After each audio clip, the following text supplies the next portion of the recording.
I'm Dr. Pete Economou, the East Coast psychologist. And I'm Dr. Nikki Rubin, the West Coast psychologist. And this is When East Meets West. So, Pete, we're going to talk today about outcomes, which I'm dorkily excited to talk about because I have a long personal history with wanting to control outcomes, as many humans do. Oh, But the good news is because of what we do for work, I've gotten a lot of practice at learning we can't control the outcome. So Yeah. a little teaser of what we're going to be discussing a little in depth timely soon. topic here. Yes. Yeah. I mean, everyone's focused on the outcome. Yeah, it doesn't go. I mean, do you like, Well, is this something that, I mean, I don't know anybody that's not focused on. I mean, maybe some like underperformers or like just there's probably some people. I don't know. I think it's so human. We want to, because it goes Yeah. back to the like, we think we know, and this is what we get into. Like, we think that we have the agency to control what's going to happen, Yeah. which, I often say, I say a lot just out in the world, but I say on this podcast too, humans, we're a really narcissistic species, and we think we're that powerful. If we think Yeah. through it enough, we're going to figure out what's going to happen, and we just can't.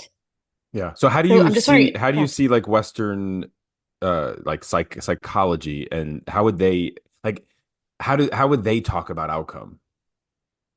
That's such a good question, because it's like, I think this is where, of course, like language gets like a little fuzzy, right? Like from Yeah. a scientific perspective, of course, we look at outcomes, right? Like we run experiments and we see like, what's the data say? And we say, what were the outcomes of the experiment? However, actually, this is really coming together as I'm saying this out loud. It's happening in real time. Our producers are Um, going to be so proud of yeah, you. I'm very proud, very proud. A good scientist isn't attached to an outcome. Yes. They have a hypothesis, right? But there's a Yeah. curiosity to say, I actually have to run the experiment. I have to, see if the thing that I believe is going to work or not work, see if that comes to fruition. And so, there obviously always is an outcome. Something happens. My dog is joining Hey, for this, Toby. Yeah.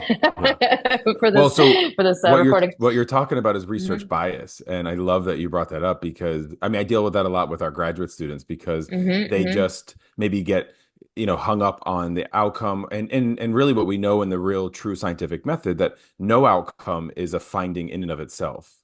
So you don't actually have to hold on to Right. outcome, right? Right. Well, it's like whatever happens is an outcome, and Correct. that's data, right? So what I would say is like, we could get really attached to the word outcome, saying like, Mhm. oh, we're trying to like make something happen, but like a good scientist, so literally somebody working in the lab, or we could be good scientists with ourselves, just to say, we have to be in the moment and do what we're going to do and see what happens. So if That's there's right. if quote unquote nothing happens, that's information. That's an outcome. So I Nothing, don't know, it's do you information. add to that, or like does that like, resonate with you? I'm curious. Yeah, no, that's exactly what it is. And so just for listeners, like research bias means that, like Nikki said, you want to be curious and you want to have a hypothesis that's driving the scientific method. So if someone's trying to figure out, do purple lollipops make people, angry?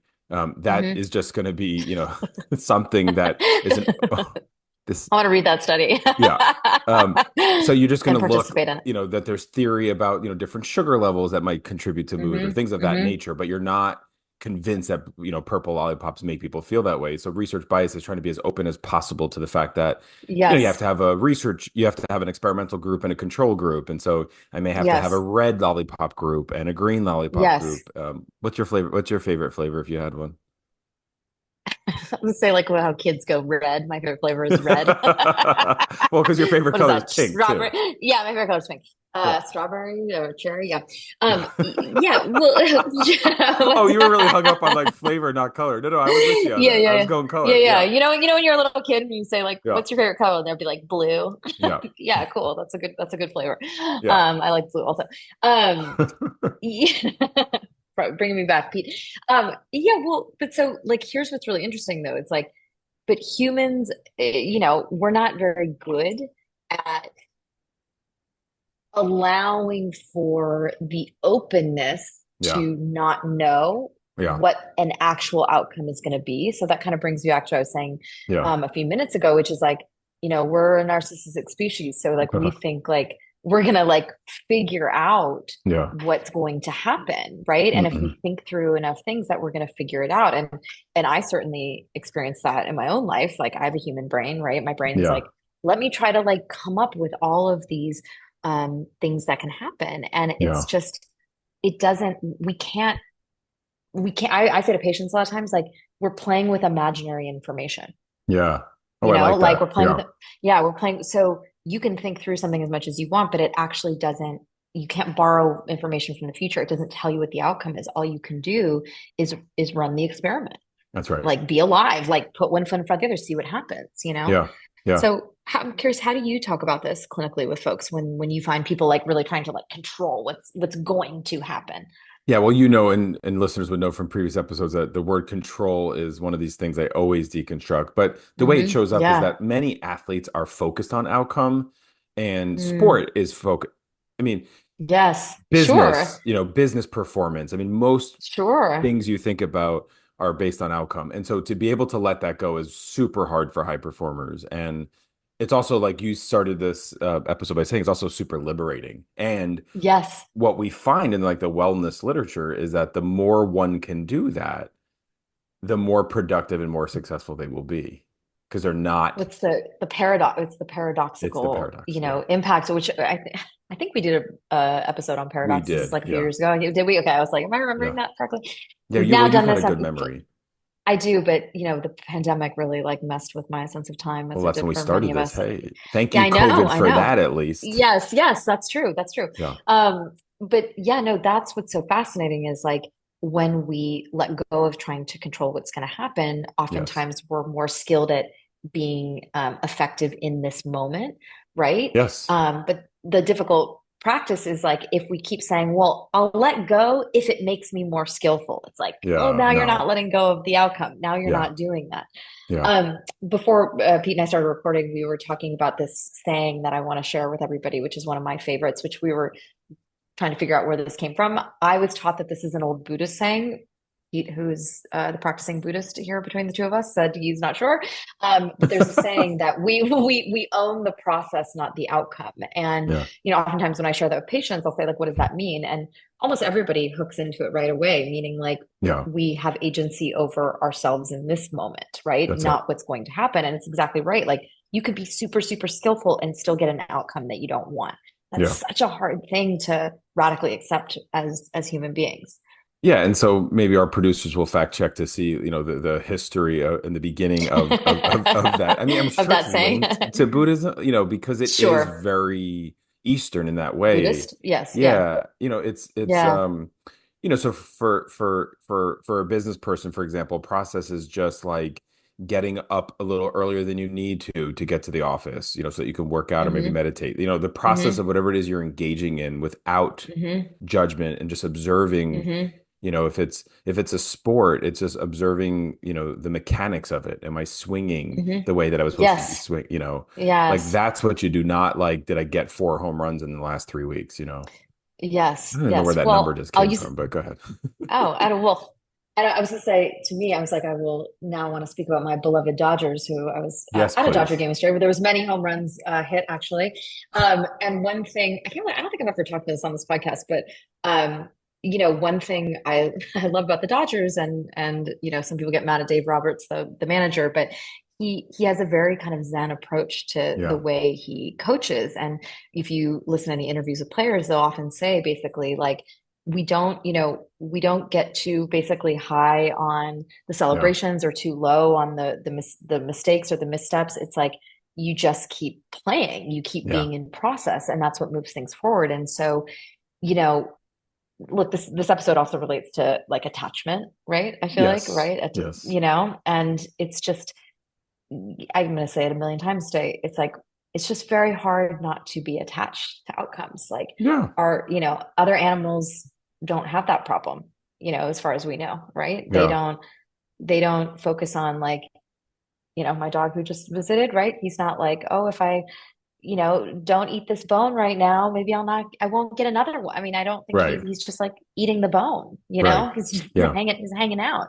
But we Yeah. might be like, I don't, if I finish this ice cream, is there going to be more? Or, Yeah. if I don't, do well at my job? Am I, is there going to be a consequence? Am I going to get fired? Or, we could Yeah. go on and on and on.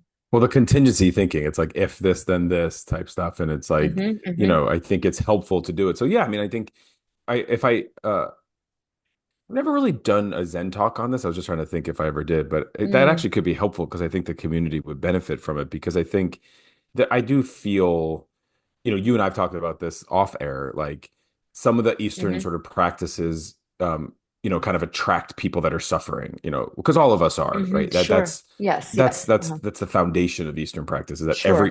suffering is universal.